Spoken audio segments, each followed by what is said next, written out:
بتایا جاتا ہے کہ صرف ایک بالشت صرف اس کی چوڑائی، اچھا تو ممکن ہے یہ جو ہے یہ والا یہ والی جگہ یا ادھر بھی رہا ہوگا ایک بالشت، دو ہی راستے تھے، یہ بہت تنگ راستہ، یہ تو بعد میں لوگوں کے آنے جانے کے لیے بنا دیا ہوگا شاید. تو آقا کریم صلی اللہ علیہ وسلم اوپر کی طرف سے آئے تھے، تو دشمن اوپر جب آیا تو وہ نبی کریم صلی اللہ علیہ وسلم ابو بکر صدیق دونوں تھے، تو حضرت ابو بکر صدیق کہتے ہیں یا رسول اللہ اگر دشمن اپنے قدم کی طرف دیکھیں گے تو ہمیں دیکھ لیں گے. اس بات سے سمجھ میں آتا ہے کہ ایسا یہ اوپر میں ہوں گے دشمن، جس سے حضرت ابو بکر صدیق نے کہا یا رسول اللہ اگر قدم کی طرف دیکھیں گے تو ہمیں دیکھ لیں گے. تو نبی کریم نے کیا فرمایا، لا تحزن ان اللہ معنا، ابو بکر گھبراؤ نہیں، اللہ ہمارے ساتھ ہے. اور جب دشمنوں نے دیکھا تو اپنے قدم کی طرف دیکھنے کی کوشش کی، لیکن دیکھا تو کیا دیکھا کہ کبوتر وہاں انڈا دیا ہوا ہے اور اس سے پہلے وہاں مکڑی کی جالی موجود ہے. تو اندازہ لگایا کہ اگر یہاں اندر گئے ہوتے ہیں تو یہ تو مکڑی کی جالی ٹوٹ چکی ہوتی، کبوتر کا انڈا سا پھٹ گیا ہوتا، کبوتر بیٹھا ہوا ہے باضابطہ. تو اندازہ لگا کہ اس کا مطلب ہے کہ یہاں نہیں آئے ہیں، بس وہ کہہ کے واپس پلٹ آئے. 3 راتیں نبی کریم نے اس غار میں گزاری، 3 راتیں، اور پھر یہاں سے آقا کریم نے ہجرت کر کے پھر مدینہ کی طرف اپنا سفر موڑا.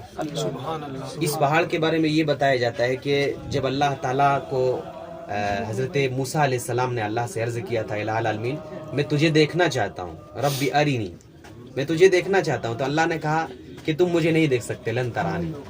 پھر بھی حضرت موسیٰ نے اصرار کیا تو کہا ٹھیک ہے طور پہاڑ کی طرف دیکھو، اگر تم دیکھ لیے تو پھر سمجھ جانا کہ تم مجھے دیکھ سکتے ہو. اللہ کی تجلی ہوئی طور پہاڑ پہ تو حضرت موسیٰ بے ہوش ہو کے گر پڑے.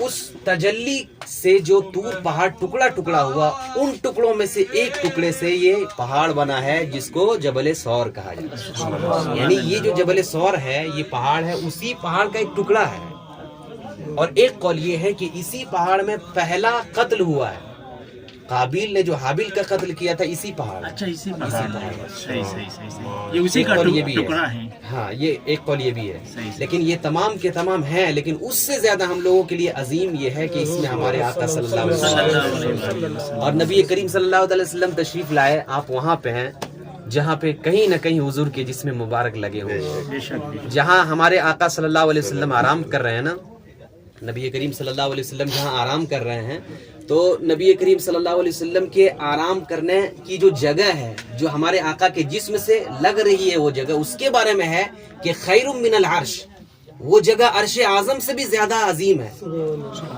وہ عرش اعظم سے بھی عظیم ہے میرے آقا کے جسم مبارک سے جو لگے ہوئے ہیں. آپ ذرا تصور کریں جو عرش اعظم سے عظیم ہے جسم مبارک سے لگے ہوئے، تو یہ بھی تو کہیں نہ کہیں میرے آقا کے جسم سے بے شک جہاں اللہ تعالیٰ نے آپ کو حاضری عطا فرمائی. کتنی بڑی نعمت ہے اللہ تعالیٰ، کتنی بڑی نعمت. ہزاروں نہیں لاکھوں لوگ آتے ہیں لیکن یہاں سب نہیں آ پاتے. اللہ تعالیٰ نے یہ عطا فرمائی، اور وہ بھی دیکھیے لائنیں لگی رہتی، لائنیں نماز پڑھنے کے لیے. لیکن کس وقت اللہ نے آپ کو توفیق عطا فرمائی، آپ ان کا ذکر، ان کے غار کا ذکر صلی اللہ علیہ وسلم، ان کے یار غار کا ذکر سن رہے ہیں اور سکون کے ساتھ بیٹھ کے.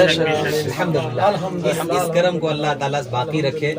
ہم سب تو یہی کہتے ہیں کہ الہ العالمین اس غار تک پہنچا دیا ہے، نبی کے جسم مبارک سے ٹچ کیے ہوئے دیوار تک پہنچا دیا ہے، کبھی اس جسم مقدس تک پہنچا دیا. آمین آمین. اے اللہ کے رسول جس غار میں وہ تشریف، اے اللہ جس غار میں تیرے رسول تشریف لائے وہاں تک ہمیں آنے کی توفیق عطا فرمائیے، تو کبھی اس پیارے رسول کے سوہڑے چہرے کو دیکھنے کی توفیق انشاءاللہ ضرور، انشاءاللہ یہ توفیق اللہ تعالیٰ کی امید ہے. اللہ تعالیٰ ہم سب کو خیر عطا فرمائے. الہ العالمین ہم سب گناہگار ہیں، خطا کار ہیں، سیاکار ہیں، لیکن تیرے بندے ہیں.